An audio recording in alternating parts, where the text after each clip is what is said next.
Hello and welcome back to Movies with Michael. The Marvel Cinematic Universe is full of fun and sometimes great films, but that doesn't mean that it is beyond failures. In my last video, I discussed which films of the MCU I believed to be its top 5 best. Today, I'm going to be doing the exact opposite.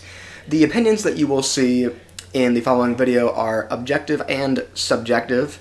So if you disagree with me, I would love to know which 5 films you think are the MCU's top 5 worst in the comments section, and let's be civil about it if we can. But without further delay, let's get right to it. At number 5, we have Spider-Man Far From Home. The second Spider-Man solo film in the MCU does do a good job with Mysterio and his illusion technology, but not on anything else. Peter Parker is written as an emotional wreck that doesn't solve anything, that just listens to whatever anyone tells him, and almost uses Stark tech that, for some reason, Tony Stark entrusted him to use correctly, and he almost kills his classmates with it.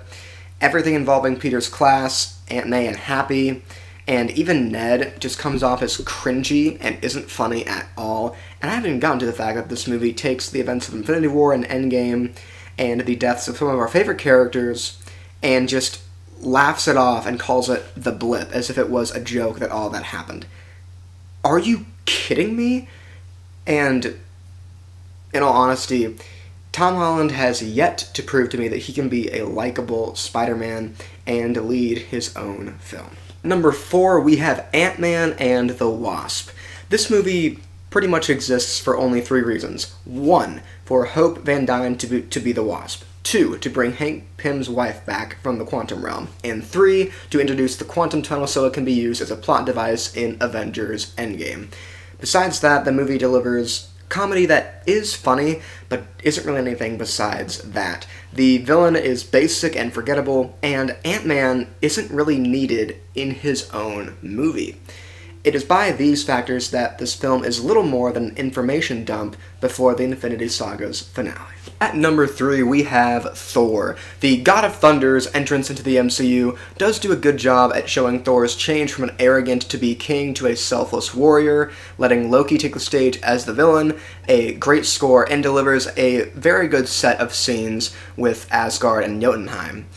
But the movie comes crashing down once it gets to Earth because it goes from a Shakespearean drama to a fish-out-of-water comedy. What on earth happened? Again, I have no idea. The rest of the movie is full of boring conversations and painfully underwhelming action sequences. Thor's early days in the MCU were quite rough, and we haven't even mentioned this film's sequel yet.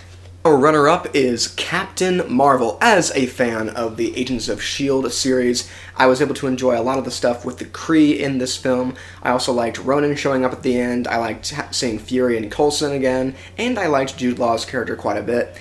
However, it is hard to enjoy a movie when the character that you're supposed to root for is not likable at all. And this aspect causes all the flashback scenes to be pointless and to be met with the reaction of, yeah, I don't really care. Oh, and also the movie makes Fury getting his scar and causing him to have one eye into like a thing for laughs, and just does it and is like, haha, look at this, it's so funny, and it cheapens the entire situation. And the action isn't anything special, and the film just feels like one long character introduction so that she can have a place in Avengers Endgame.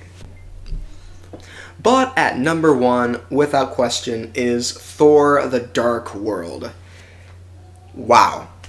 Thor really did deserve better solo movies. This movie repeats the mistakes of its predecessor, but instead of going from a drama to fish-out-of-water humor, it goes from space epic to rom-com with Natalie Portman. Malekith is the most basic, forgettable villain in the franchise. Dr. Selvig is turned into an awkward mess of a character. Jane and Darcy are both insufferable, and Odin is a grouchy old man that gives exposition whenever he's on screen. And all this is really sad because I loved Brian Tyler's score, a lot of the designs I liked in the movie, and Loki was a great character once again, but these things are not enough to get the movie any higher from the rock bottom.